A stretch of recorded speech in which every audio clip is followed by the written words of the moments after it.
SCP-128. Object Class Euclid. Special Containment Procedures. SCP-128 is to be held in a windowless containment chamber with blast-proof doors and walls and a ventilation system that maintains Class 100 cleanroom conditions inside. The interior of the containment chamber is to be monitored remotely by cameras welded in place with protective grating. The speakers and laser monitoring system must be similarly welded into place and protected with grating. The entry to SCP-128's containment chamber must include an antechamber with a second locked door that cannot be viewed from the chamber door. Personnel entering the test chamber for any reason must wear ballistic armor and must not bring any loose item inside the chamber. All required equipment must be rigidly mounted to the armor. Interference with the laser monitoring system or the central wheel is forbidden unless required for maintenance. In the center of the containment chamber, a wheel must be mounted to a concrete pedestal and allowed to spin freely. Should the wheel be measured to spin at less than 400 RPM at any time, all personnel are required to evacuate the containment chamber and foam nozzles will be deployed. Description: SCP-128 is immaterial source of kinetic energy, which can be conferred upon any non-living solid material within the line of sight of the source. The source itself is motile, with a tendency to remain along the walls or at the central wheel of the containment chamber. The line of sight is blocked by any opaque material, including lead, steel, or even single sheets of paper, but not transparent materials such as ballistic glass. Opaque radiolucent materials will contain SCP-128's range of effect, suggesting that transmission of energy occurs to visible light wavelengths, but darkness does not prevent transmission of kinetic energy. Any loose, non-living materials within the line of sight of SCP-128 are at risk of anomalous propulsion to hazardous velocities. Items under 100 grams in mass have been observed to accelerate to velocities of up to 900 milliseconds in a period of 0.1 second, similar in force to a machine gun fire. Analysis of the mass and velocity of every object undergoing acceleration indicates that the system of affected objects contains a constant linear momentum of 2,500 kilograms miles per second, enormously unconstrained by direction. It is therefore advisable to have many heavy items available to the object instead of fewer, lighter items. Despite SCP-128's invisible, immaterial form, it has been determined that the entity cannot be compressed into a space under 2 cm radius sphere, such as compression with opaque materials. However, it is not advised, as dust particles within the space will be excited, generating extreme heat, potentially rupturing the compression container explosively. SCP-128 arbitrarily chooses which items to accelerate, with a slight statistical preference for new objects over older ones.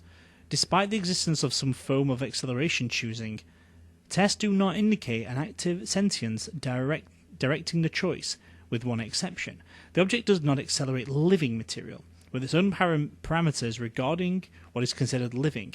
People or robots moving of their own accord are not accelerated, nor is any part that is rigidly attached. Dead or unconscious people and animals are also not accelerated.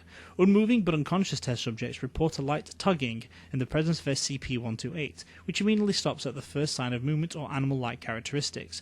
Plants and fungi, alive or dead, are similarly not accelerated. Unpowered robots, however, are susceptible to acceleration. Addendum 128-1 Recovery Log. SCP-128 was recovered from a private home. Report of telekinesis and random anomalous kinetic activity has been previously confirmed by field agents, and MTF-M13 was called in to isolate and capture the anomaly.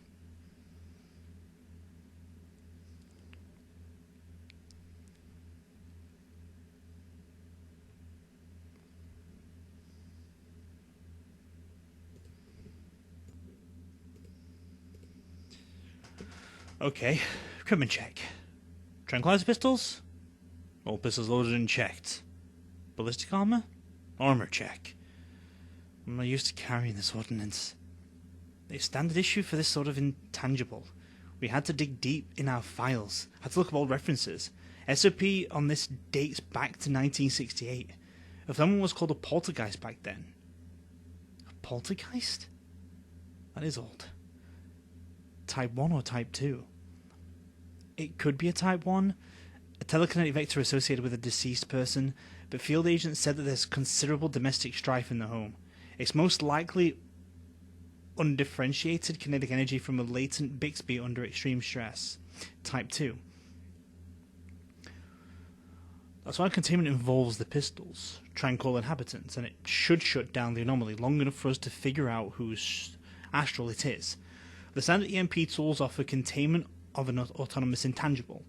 Should it be a Type 1, careful in there. Take no chances. Beta, get the parabolic microphone on the house. We need to identify inhabitants. Mic online now. How many times do I have to tell you, Brittany? Clean your fucking room already. You're such a shit-ass slob. I did. It was spotless before I went to school. It was... Oh my god, Tyler, it was you, wasn't it? You little douche. Nuh-uh. Well, I don't want to step foot in your nasty-ass pigsty.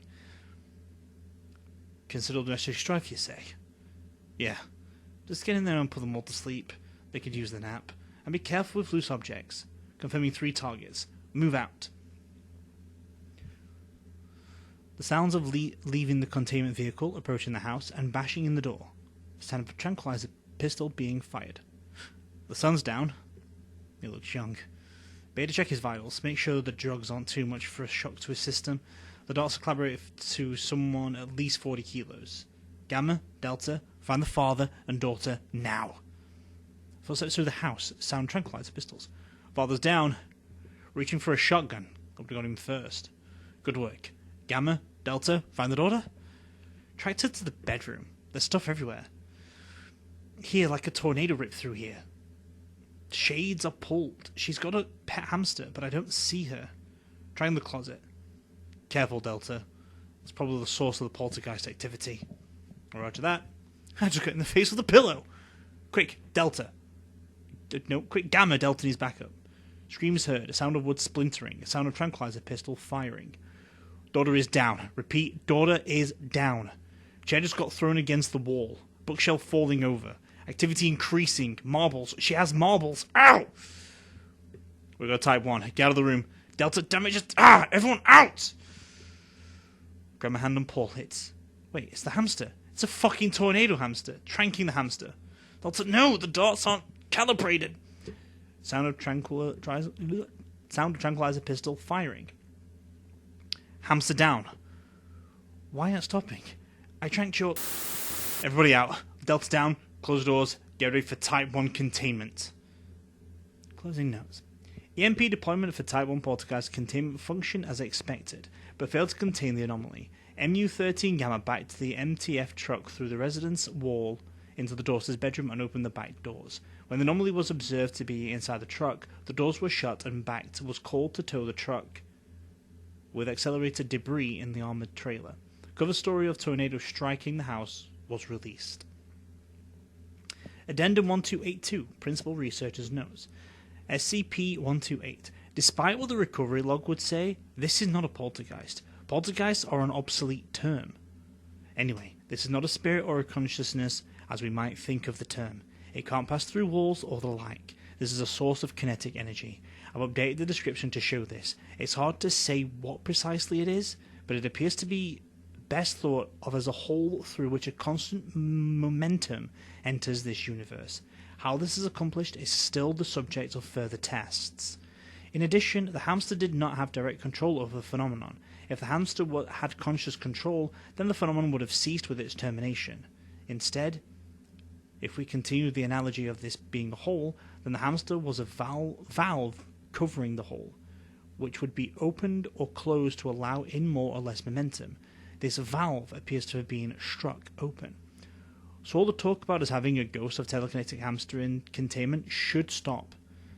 It's inaccurate.